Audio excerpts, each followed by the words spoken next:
Five Nights at Freddy's es el protagonista del mayor fenómeno en la historia de los videojuegos. Causó un impacto a nivel global que casi 12 años después de la salida del primer juego sigue dando de qué hablar. Tiene juegos, libros, ahora ya 2 películas y otra en camino. Es una locura, pero lo que fue más loco fue la historia de su creador. I've been expecting you. Scott Cawthon siempre soñó con hacer videojuegos. Cuando era apenas un adulto joven, empezó a desarrollar sus primeros videojuegos en la década de los 90. La mayoría de estos juegos son los media actualmente, y solo se salvaron unos pocos. Scott es una persona muy reservada, y casi no se sabe nada de su vida personal, pero se intuye que por esta época se casó y tuvo hijos. Es una persona muy cristiana. Se enfocó en crear contenido que reflejara su fe. Produjo miles de proyectos. El más reconocido en la actualidad es El Progreso del Peregrino. Lastimosamente, ninguno tuvo éxito comercial. Scott tenía que trabajar en tiendas y supermercados como cajero para llegar a fin de mes. A principios de la década del 2010, Scott sacó The Desolate Hope, un juego con una estética increíble para ser desarrollado por una sola persona y uno de sus juegos más reconocidos en la actualidad, pero las ventas fueron mínimas. Luego probó suerte con el juego que lo cambiaría todo, Chipper and Sons Lumber Co., un juego familiar sobre una familia de castores que construían cosas. El juego parecía sonar más que sus anteriores fracasos, pero esto fue lo peor que le pudo pasar, ya que el juego llegó a manos de la crítica y estos se burlaron de él, diciendo que los personajes se veían aterradores y muertos por dentro, como robots. Scott no pudo más. Pasaba noches sin dormir, pensando en si debería seguir intentándolo. Según Wikipedia, había lanzado más de 90 juegos hasta ese momento, y todos fracasaron. Llegó a un punto de quiebre. Hacía juegos con todo el corazón, y no llegaban a nadie. Se sintió frustrado con Dios. No entendía por qué le pasaba todo esto. ¿Por qué? Si estoy dedicando mi talento a tu mensaje, ¿me dejas fracasar de esta manera?, le decía Scott a Dios en sus oraciones, que reveló en una de sus entrevistas más profundas. Si esto hubiera sido una película, Scott se habría vuelto el villano tras casi 20 años de fracasos. Tenía 2 caminos: aceptar que no tenía talento y retirarse destrozado, o abrazar el monstruo que los demás veían en él. Aquí va a empezar lo fuerte, así que si te está gustando el video, no olvides suscribirte. Así me ayudarías a hacer más videos así. Voy a hablar muy brevemente del juego para que todos sepan cómo fue el desarrollo. Eres un guardia nocturno que trabaja en Freddy Fazbear Pizza de 12 a 6 am. En el juego, debes vigilar a las 4 mascotas que se mueven por todo el local buscándote para matarte. Tienes 2 puertas a cada costado que puedes cerrar para evitar la entrada de los robots, y un sistema de cámaras para ver sus movimientos. Para evitar que mantengas las puertas cerradas, hay un sistema de batería que se agota. Si se acaba, mueres. Eso es en esencia el juego. Volviendo al desarrollo, Scott tomó el concepto de personajes robots y lo volvió literal. Se basó en entornos como Chuck E. Cheese, una cadena de restaurantes cuyo atractivo principal eran peluches robotizados. Scott reveló que estos personajes lo hacían sentir incómodo. Diseñó la pizzería y a los personajes en 3D, pero el problema es que el software donde desarrollaba el juego solo servía para juegos 2D. Entonces lo que hizo fue renderizar todo como imágenes que cambiaban según lo que sucedía en el juego. Sí,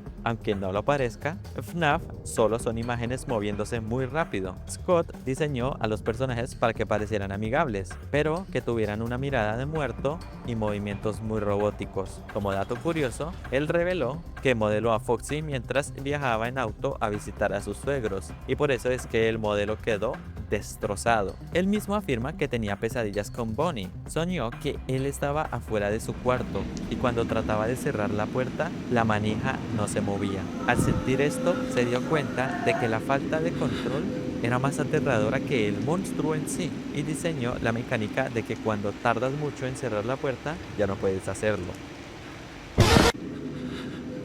Hablando de la psicología del juego, Scott descubrió que los juegos de terror fallaban en un aspecto, y es que el movimiento te da poder. Si te asustas, corres, y eso te da esperanza de sobrevivir. Entonces Scott le quitó eso al jugador.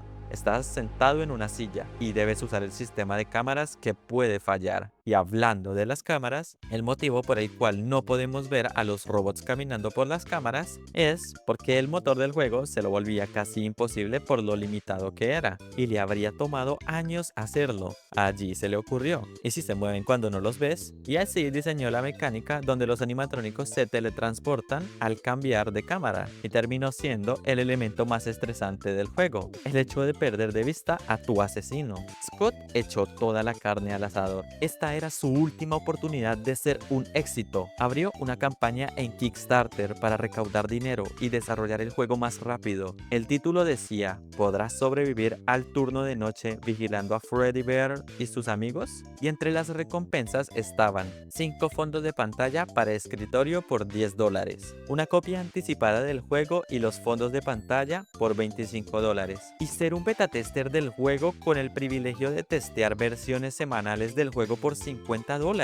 Scott solo pedía $10,000. Esto es bajísimo para un desarrollo de videojuegos. Prácticamente era solo lo necesario para cubrir los gastos de él y su familia. Pero lo que Scott no esperaba es que la idea del juego era exquisita para los donadores. Les fascinaba la premisa del juego. La gente empezó a donar miles y miles de dólares. La meta de los 10,000 fue superada rápidamente. Scott ya podía saborear la grandeza. La página obtuvo 0 donaciones. Scott canceló la campaña apenas 3 días después, pero no se rindió. Haría el juego a toda costa. No pudo dejar su trabajo, así que desarrollaba el juego en la noche. Aquí sucedió algo crucial. Scott quería más un juego de suspenso, pero se dio cuenta que los jugadores necesitaban una consecuencia al perder, e inventó uno de los sellos más distintivos de la franquicia: los jump scares. Diseñó también la mecánica de Foxy para quitarle la repetitividad al juego. Añadió la risa distorsionada de uno de sus hijos, que terminó siendo la icónica risa de Freddy. Ajustó el consumo de la batería para que en la quinta noche sea apenas la suficiente para ganar. Grabó la voz del hombre del teléfono. Y finalmente, Five Nights at Freddy's fue lanzado el 18 de agosto de 2014. En la plataforma de distribución digital de Zura, que actualmente está en desuso, por solo $4,99. Scott publicó el juego sin publicidad, sin ningún anuncio. Solo subió el archivo esperando que un par de personas lo compraran para recuperar algo de la inversión. 10 días después, el juego fue aprobado en Steam y unos días después sucedió el milagro. Varios youtubers de habla inglesa encontraron el juego y decidieron grabarlo. El primero fue el padre de FNAF, Markiplier, con su video Advertencia, el juego más aterrador en años. Video que actualmente tiene 128 millones de vistas y que, curiosamente, fue lanzado el 12 de agosto, lo que significa que Markiplier encontró el juego cuando todavía estaba en desura. Luego de esto lo jugaron Jacksepticeye y PewDiePie, los youtubers más importantes de la época, y todo empezó a ir cuesta arriba. El juego era perfecto para internet, partidas cortas y sustos. Oh, for the love of dicks. Scott cuenta que el momento en que se dio cuenta que su vida cambió fue cuando entró a Steam y vio que las ventas no eran de un par, sino de miles de copias por hora. El hombre que no pudo recaudar $10,000 ganaba eso en unos cuantos días. No podía creerlo. Pensaba que era un error de la página. Scott ahora era millonario, pero lo que hizo fue el sello definitivo de su humildad. Siguió viviendo en su casa de Texas, con un estilo de vida sencillo y haciendo lo que más ama: desarrollar videojuegos. En menos de un año sacó otras 3 entregas de la serie y cada vez se hacía más y más grande, pero otra vez la humildad de Scott sorprendió al mundo. En marzo de 2015, el Hospital Infantil St. Jude, dedicado a la investigación de enfermedades catastróficas como el cáncer, hizo una campaña de donación con objetivo de $15,000, y Scott decidió donar $250,000, una cifra que dejó a todo el mundo boquiabierto. Se calcula que las ganancias de solo el primer juego son de $15 millones, sin contar los demás juegos, las películas, la mercancía y los libros. El hombre que hacía juegos cristianos terminó siendo uno de los desarrolladores más importantes de los últimos tiempos, e incluso a día de hoy dice que el éxito de su juego es gracias a Dios, quien respondió a sus oraciones finalmente. Dios nunca lo abandonó, sino que lo estaba preparando para algo que él no podía imaginar. Si te gustó el video, dale like y suscríbete, que si no voy a estar haciendo videos por 20 años mientras trabajo de cajero para llegar a fin de mes. También te invito a ver mis otros videos, estoy seguro de que debe haber alguno que te interese. Nos vemos en un próximo video. Adiós.